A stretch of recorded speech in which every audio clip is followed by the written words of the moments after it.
I did a video on this about probably 15 to 20 videos ago, which talked about all the different ways you can make money from Pokemon cards.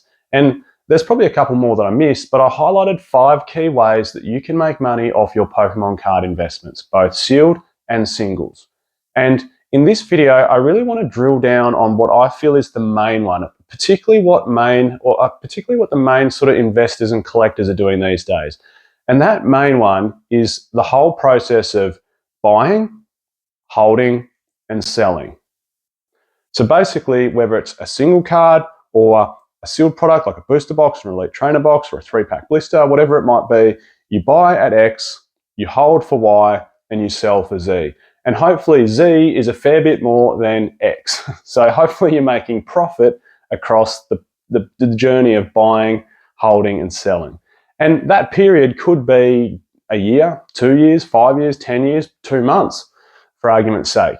So I suppose I want to talk about A, how to best do that, which won't take much explanation at all, but then B, what are the implications from a tax perspective and how do we avoid that? Because under sort of everyone's guidelines, I guess, and I don't want to proclaim to be a tax expert because I'm certainly not. I'm not an accountant, but I do think this is something we need to keep our eye on when it comes to Pokemon card investing. So most countries, I suppose, in their tax system would describe something like a trading card as an alternate investment. And in fact, that's what the IRS in America describes it as. So a Pokemon card, an antique,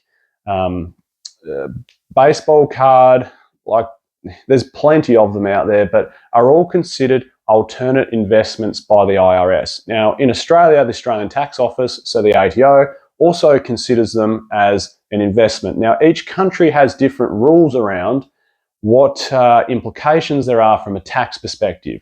So if your plan is to spend $30,000, for argument's sake, on sealed Pokemon card product or single Pokemon card products, and then hold them for a period of time and hopefully sell them for 2x your money, so turn 30 grand into 60 grand in 4 years, for argument's sake, what are the implications going to be for how much money you've made? Let's start that journey. First of all, excuse me, I've been a little bit under the weather lately, so if my voice sounds even worse than what it normally does being an Aussie, I'm sorry. The other thing I was going to say, if you haven't subscribed, please subscribe to the channel. It's great to build a community. It's certainly gathering momentum, which is awesome. And if you wanted to become a channel member, you can do so, and then you can send me an email asking me any questions related to your Pokemon card investment queries, and I always get back to people in a timely manner. Back to the video. So let's start off with a very basic one. What is capital gains tax? So the tax that you pay there essentially is buying an investment. If you've bought an investment and you've sold it for more than what you paid for it. Okay, so if you bought a property or shares or Pokemon cards, for argument's sake, depending on which country you live in, if you sell it for more than what you bought it for, there's a high chance that you might be subject to capital gains tax. Now, you probably need to drill down and know this subject because it could have some big implications to the amount of profit that you make. Because I suppose when it comes to things like shares, everyone knows you pay capital gains tax on shares. When it comes to property, everyone knows you pay capital gains tax on property. But when it comes to collectibles, like those things are taught in school almost, or college or uni, but when it comes to the alternate investments like collectibles, Pokemon cards, it's like, oh, is it a grey area? Is it just a hobby? What are the implications for me? And look, people might have ways and means around it, which is completely up to them. However, if you want to play by the rules or live by the books, so to speak, then minimize your risk of having any issues, then it's probably best that you focus in and learn it, okay? So I really want to just focus on, predominant number of my viewers are of course from the US and Australia. So I want to look at the US system and the Australian system, but I'm sure if you live in Europe or the UK or any other part of the world, Southeast Asia or South America, or I don't know, if you're watching from Africa, give me a thumbs up. But if you're watching from any other part of the world, I'm sure you have similar tax implications when it comes to collectibles. Okay, so let's get into the nuts and bolts around it. We've already talked about what could be subject to capital gains tax, which is lots of things: houses, shares, collectibles. We've already talked about what is capital gains tax, so what the tax actually is. Now let's, I suppose, delve into some sort of examples. So when we jump into the US system, okay, to the best of my knowledge, You can have a short-term investment when it comes to a collectible, or a long-term. And it seems pretty straightforward that if you hold an investment for a long term, which is, to the best of my knowledge, again, I'm not a US citizen, so correct me if I'm wrong, longer than a year. So if you hold it for longer than a year, it seems like it's taxed at 28%. If it's a short-term investment, as in it's something that you buy and sell in less than a year, so maybe you've flipped a property, like you've bought a property, renovated it in 6 months, flipped it and sold it and made 80 grand off it, or you've bought a Skyridge Pokemon card booster box for 20 grand US because someone really needed to dump it because they needed the money, and you've sold it for 35 grand US in a month's time, and you've made 15 grand profit off that booster box, okay? That falls into the bracket of short-term investment. And to the best of my knowledge, a short-term investment in the US, you then pay tax based on the income tax bracket that you fall into. Keep in mind with capital gains tax, you're not taxed on the full item, you're only taxed on the profit that you make. So that example I was using with the Skyridge booster box, if you bought it for 20,000 US dollars and sold it for 35,000 US dollars, you're not taxed, of course, on the full $35,000. You're only taxed on the $15,000 profit that you made. So if you held that for over a year, okay, you'd be taxed at the 28% rate. But if you held it within 6 months or flipped it, like I was saying, because someone needed to dump it to make the money and you've taken the opportunity there and then you've resold it and you've made 15 grand profit really quickly, you would then fall into the income tax bracket. And we all know, for the most part, most Western countries, or probably most countries around the world that have tax systems, it's a progressive tax system. So the more you earn, generally, the more tax you'll pay. So I suppose, you really need to keep an eye on that when it comes to flipping things in the short term if you live in the US versus holding something for greater than a year, and the implications that it could have on the amount of tax you pay, whether you fall into a different tax bracket if it's a short-term investment, or that 28% that you get if it's a long-term investment. Now in Australia, we have a bit of a different system, and I'll bring this up straight from the ATO. And this could have some massive impacts for Australian-based Pokemon card investors or collectors that plan on holding a collection and maybe selling it down the track, or passing on to their kids for their kids to sell, or something similar like that. Okay, the difference in Australia is if you buy a collectible for under 500 Australian dollars, there is no capital gains tax. Now that's pretty significant, like very significant. And let me give you a very, very clear example here in Australia, right? Just US-based viewers, just so you know, of course, it's about 66 US cents buys about $1 Australian. So if you're looking at investing in one of the two, arguably, top Sword and Shield based sets, Evolving Skies or Lost Origin, when it comes to main sets, look at the price difference. So an Evolving Skies booster box currently here in Australia, like the cheapest one you can nearly possibly find on eBay is like $700 now.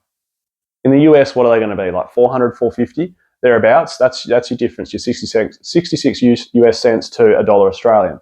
So if you're looking at buying something that's going to cost you nearly 700 Australian dollars for a booster box, if you sell that based on the ATO's they're not even recommendations, they are set in stone, based on the ATO's rules, laws, regulations, whatever you want to call them, you'll have to pay capital gains tax on your Evolving Skies booster box if you bought it for greater than $500. However, if you looked at the second main, I suppose arguably most popular set from Sword and Shield Lost Origin, that is still sitting at about 230 to 250 Australian dollars a booster box. So based on our rules and regulations here in Australia, you could buy Lost Origin booster boxes and not have to pay capital gains tax on them.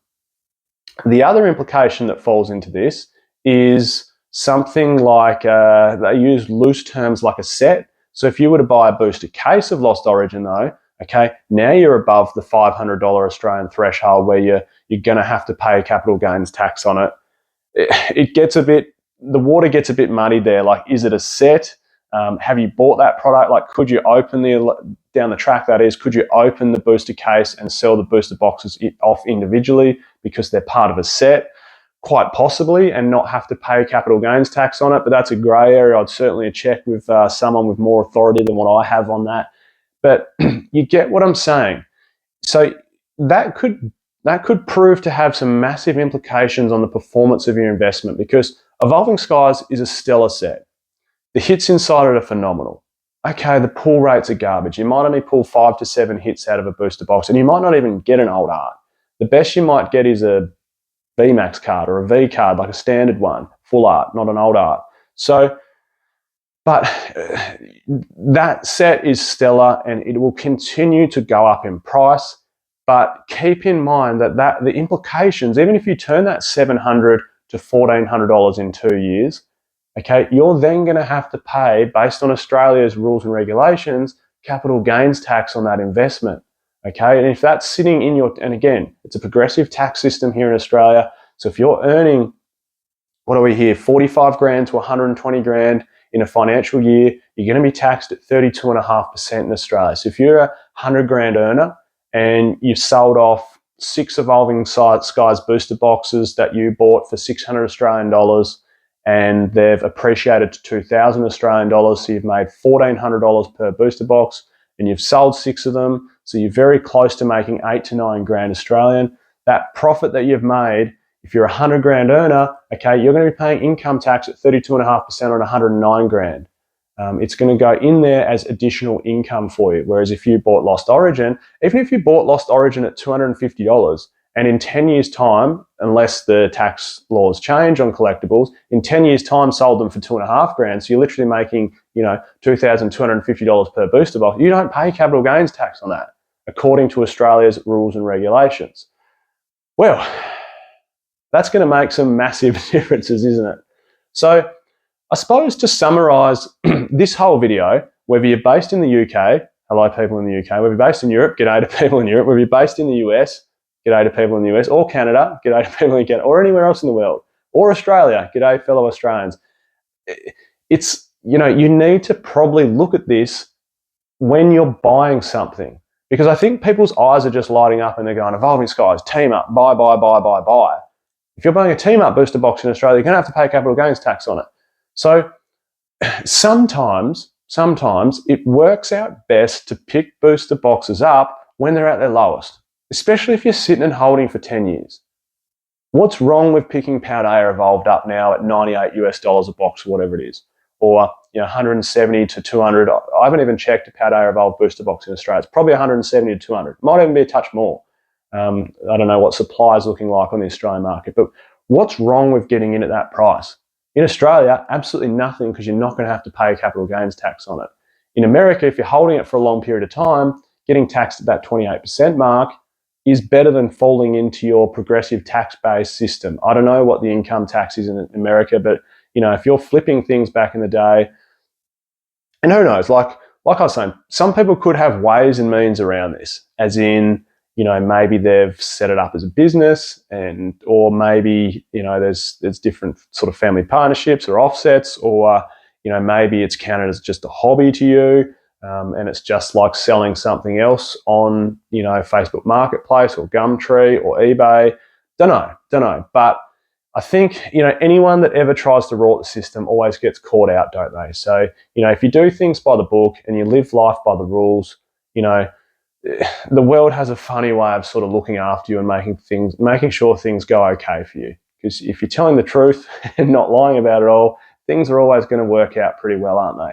Well, I hope people learned something about capital gains tax on one of the most popular forms of Pokemon card investing, which is that buying, sitting, holding, I should say, and selling, and the implications it could possibly have. And I suppose just keeping that in the back of your mind when it comes to buying Pokemon cards or sealed Pokemon cards.